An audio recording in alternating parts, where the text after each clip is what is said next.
In this episode, we're going to be covering Claude Mythos in far more detail, going over what it's doing, the big stories that people are talking about, but are kind of only grasping the surface of what it's actually done and been able to do, looking at if it's just marketing, what level of marketing it is, and the abilities of the tool. Beyond that, we're going to be looking deeper into the Sora shutdown and what caused it in a little bit more detail than we did last episode.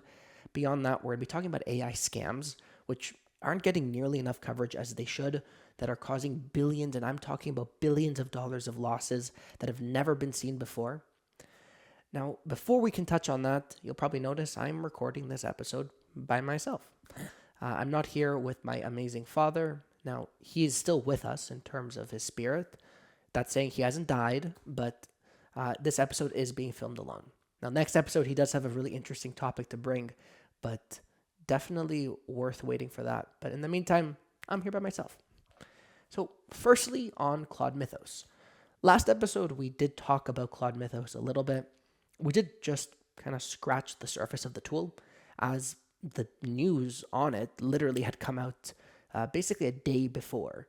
And that did mean that the information wasn't as big and well known as it is now.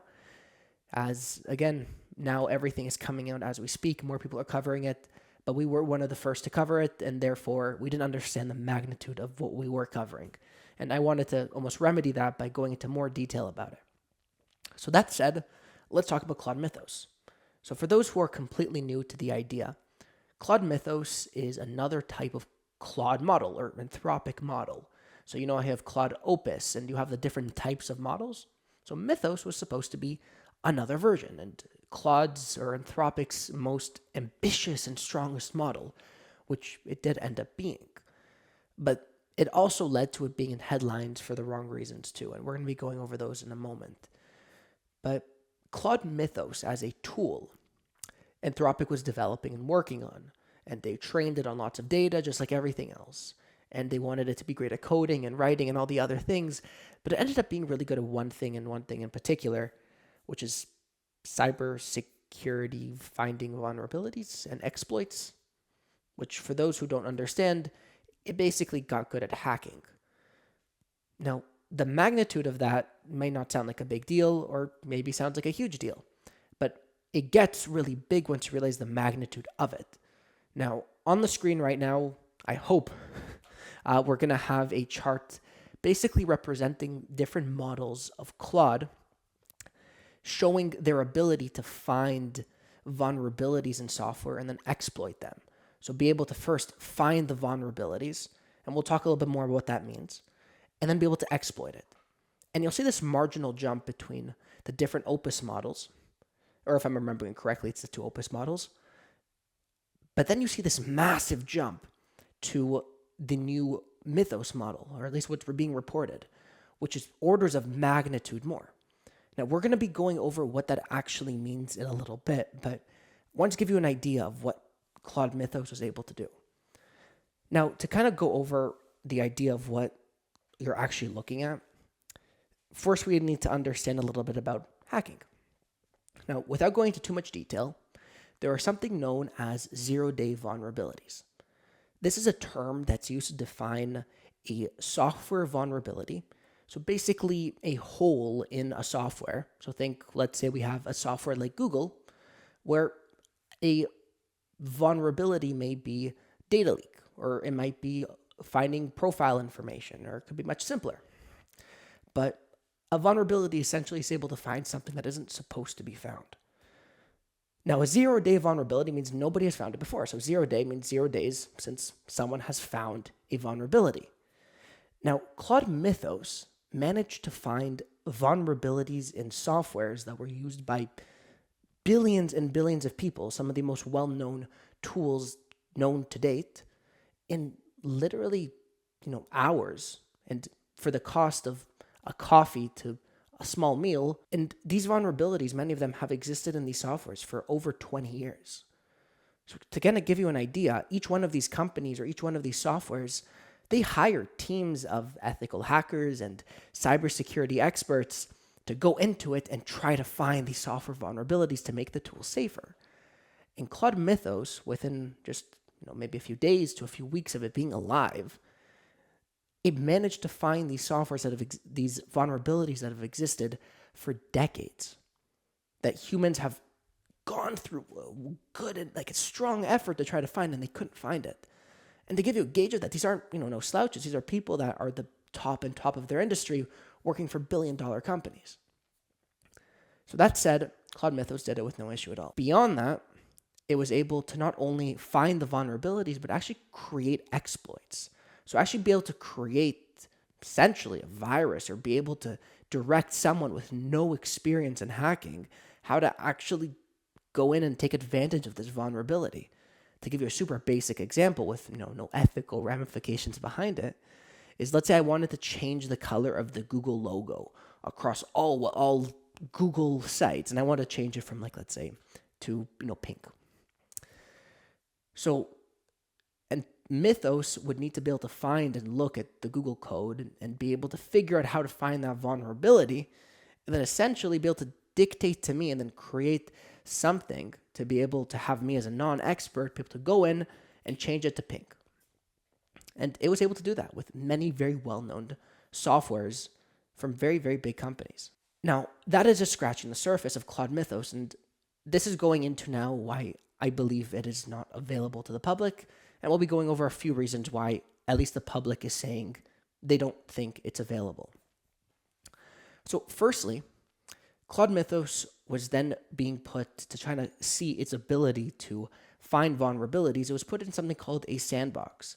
A sandbox is a term that's used to refer to an environment that is safe for testing, usually used for developers when creating a product and they want to test out a feature or something new without impacting the actual live environment.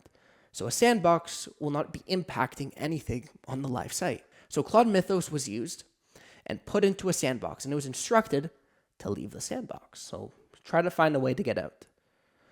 It was instructed, the team went out for lunch, and then one of the people, the researchers on the team, gets an email, and the email says, "Hey, I escaped." The AI specifically was not instructed to send that email, but it also sent out to a bunch of sites how it did it. And it was not instructed to do that. So a bunch of public sites were given information about how this AI bypassed this sandbox. Now, just the idea of it, that an AI just became autonomous and just did it, can be a very scary thought. Now, this all together, and there's a lot more to cover here, we're probably going to record a whole video just covering the timeline of Claude Mythos by itself, but that is just a big picture of what brought us till we are today.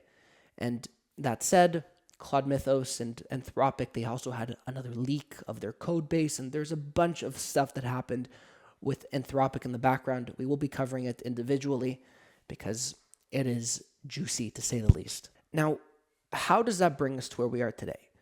Well, Anthropic, seeing all these leaks that happened in the background because they didn't actually want to make a public comment about Mythos, but due to both Mythos's actual post and just internal leaks and people being irresponsible in the company, or supposedly irresponsible, that did cause Mythos to be leaked early, and therefore Anthropic did make a public announcement about the new product. But it's not available publicly. And because of Anthropic's comment, they're saying it's because it's simply unsafe to be released to the public. And if you take their comments at face value, I agree, or most people should agree. That kind of technology should not be let out right now. But you also have other groups, and lots of groups that are right now talking about it just being for marketing. So Claude Mythos, this whole thing is just marketing. You have to take their word for it. All this stuff is that they said it happened, just trust me.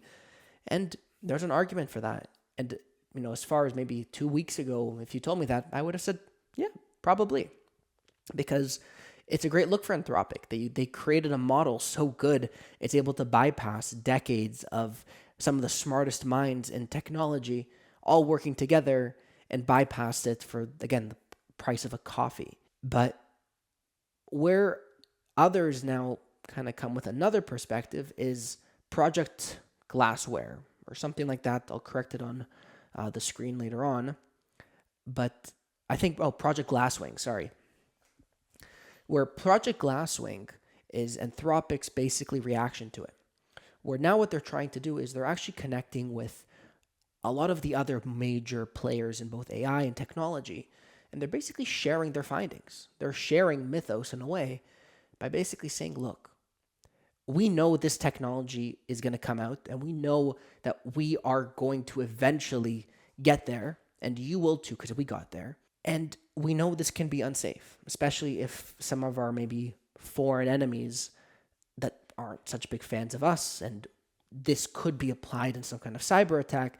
They're saying, you know what, let us as a nation or as a group understand this technology really, really well so we can strengthen our own technologies against it. Because if another country is able to come there first or is able to, use that technology for bad means, let's at least be safe against it. Which, with that in mind, I would honestly be under the impression that Claude Mythos probably did do what it actually is being claimed. Now, can I say for certain either direction? No. Can anybody? No. But is it a safe bet to assume what's being stated is true in some way? Probably. Because the realistic option is if this was all just a publicity stunt, you would assume that Anthropic as a company would have left at least a little bit of wiggle room to release it to the public. Because these levels of claims, they're not just, like little wiggle room claims. They're big claims that are scary in hindsight, which can absolutely leave you to not want that technology out there. If you wanted it to just look really good for your shareholders, stock price goes up, people use the model, people pay for your subscription, that would be great, but you probably don't want to make claims like it can just take a regular Joe like me and turn them into an expert hacker. Because the truth is, people already have so much fear against AI. I don't think you want to add more fear to that. So all that said, Claude Mythos is a very interesting tool. We're going to be keeping an eye on it, and we're going to report on it as soon as there's more information publicly. And we will be coming up with a more detailed full-length video about the entire timeline of it and everything that we know, at least until this date, about it. Now, that said, we're going to be moving on to the Sora shutdown and what it actually means and why it actually happened. So the Sora shutdown was really, really big when it first came out, and that led to lots of different people reporting on it, including us. But it took some time for, I think, everybody to fully grasp why it happened. Now, for those who don't know, Sora was OpenAI's video generation tool. So AI video generation. When it first came out, it was huge. It was probably the biggest or most well-known AI video generation tool to date. Getting a subscription to it, actually be able to open it, was a big thing. You needed a code, you needed an invite. It wasn't publicly available. It was only released in the United States. It was only released in Canada. It was really marginally released piece by piece, and it was really popular. Basically, OpenAI wanted to have like their own Instagram or their own social media platform of just video-generated content. Or AI-generated content, sorry. And it was really, really great at the time. But as people kind of got more used to it and things got better, it became noticeable when something was Sora AI generated, but it was still a very popular tool and widely used. You could put your own face there, you could put other faces, you could make different skits and comedy, and for the most part, it was very popular. That said, the tool is shut down. And a lot of people are asking why, and I really wanted to talk about it because I think it is indicating where the future of AI is going. So for context, the operating cost of Sora is over $15 million every single day. And that cost is not small, especially for a company that's not really generating much money from Sora. The actual usage of Sora for the general public was free. Now, you could use it with tokens and you can use it through API calls through OpenAI for money, but that cost, I would imagine, isn't even coming close to covering it. Now, there was also a deal with Disney that was coming in, and it was a very big deal and very well known, and it was really huge, but it wasn't finalized. And that did lead to eventually, when Sora getting shut down, Disney pulled out of the deal. Now, it kind of makes sense when you think about it. A tool that's really, really great, but costs so much to operate, and it doesn't end up being profitable, not to mention you're entering business with probably one of the biggest companies, or if not the biggest film company in the world, Disney, you don't want to risk things like legal liability and all the lawsuits that were related to Sora. So how do you handle it? And for OpenAI, their decision was we have to shut it down. Now, does the team at OpenAI have something else planned in the background? Do they want to stay away from video generation? We don't know yet. But it does show that even though AI as a tool can be used and really popular, it still shows that at the moment, many of the instances and use cases of it are solely run by investors' money, meaning that people or in businesses that are using it, the vast majority of the time, it's not actually profitable for the companies. So it does kind of give the picture that many of these companies that are essentially living based off investor money, how can they survive for so long? Now, again, is it showing that OpenAI is shutting down or OpenAI is going to have issues in the future? No. But this is showing that a tool that's really, really popular can absolutely have a short lifespan solely related to its usage. Now, next up, we're going to be talking about scams in the AI industry, or I should say scams using AI. Now, AI and tools like it being used in scamming is really nothing new and has been going on for many, many years. But since 2024, and really since AI has gotten good enough to a point that it could seem somewhat convincing on video and voice, it has skyrocketed in its ability. Now, just to give you an idea, according to the FTC Consumer Report in 2024, 12.5 billion was reported in fraud losses, which was more than the year before.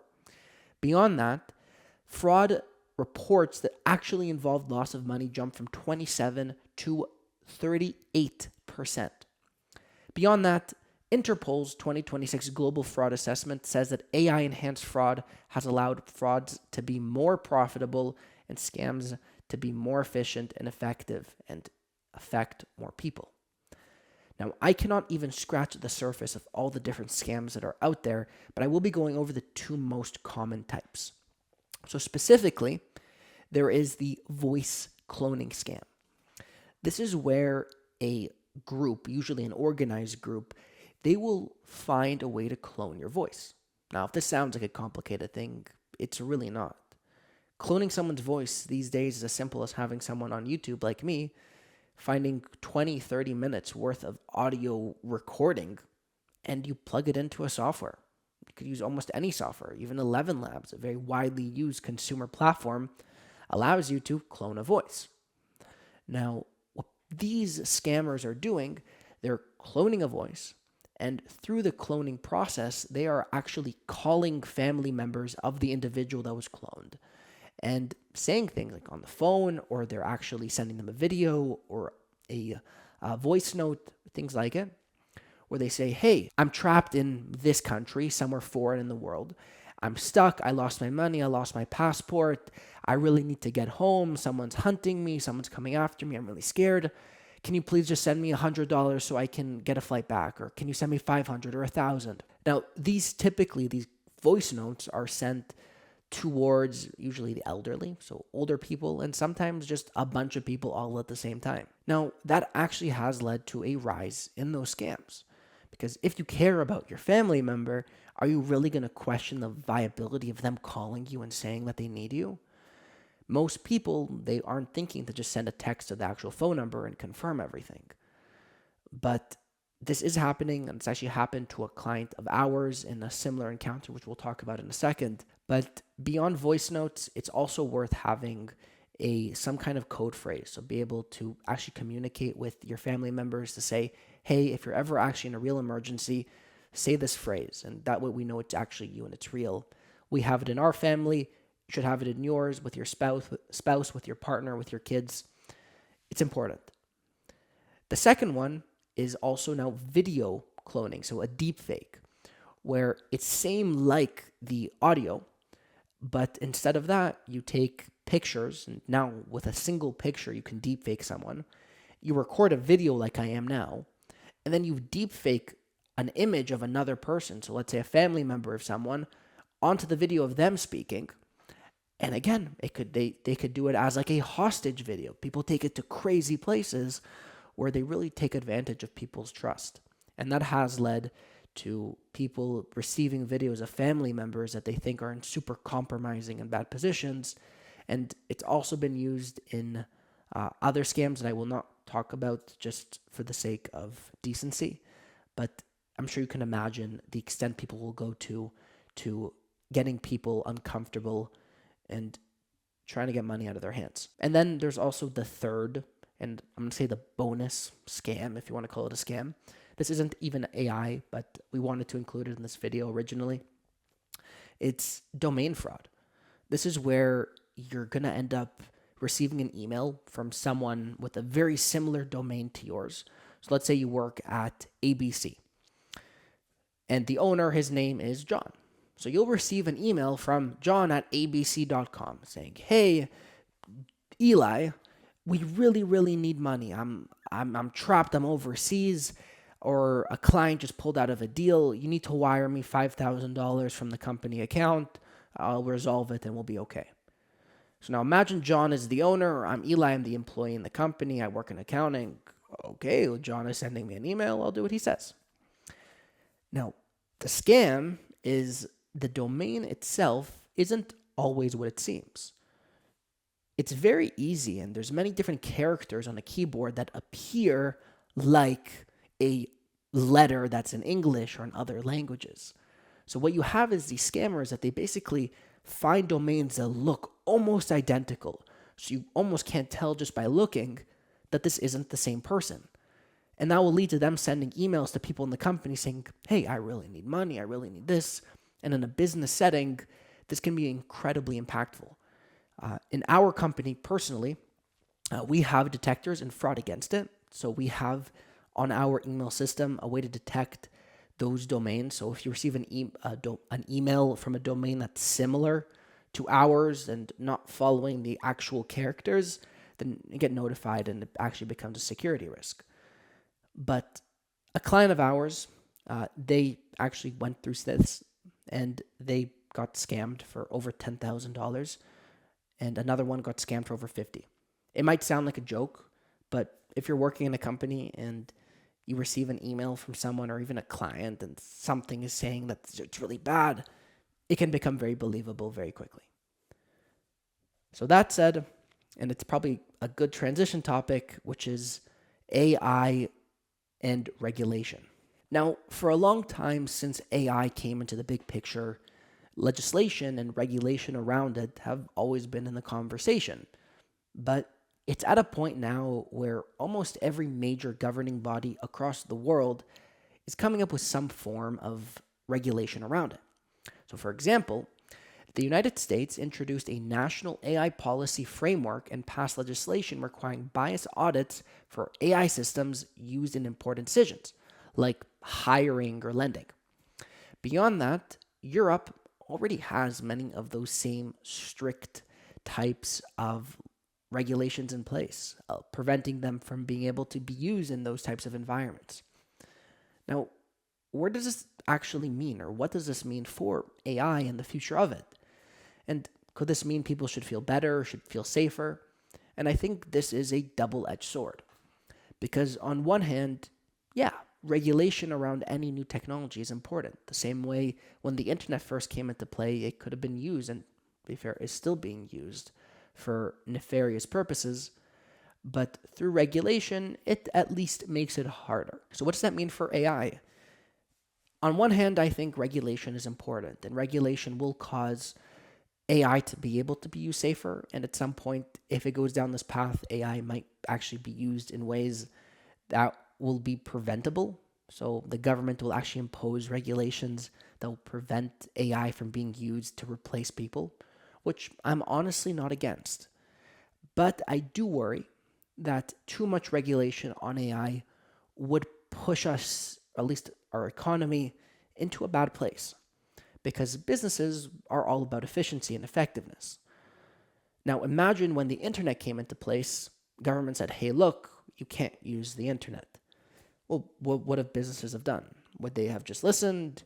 Would they have moved countries? Would they have tried to find loopholes? Well, probably a little bit of all. And I think that's kind of where things are going. Where if we regulate AI too heavily, it'll just cause other countries that aren't regulating to just push harder. Let's take, for example, China and the environment.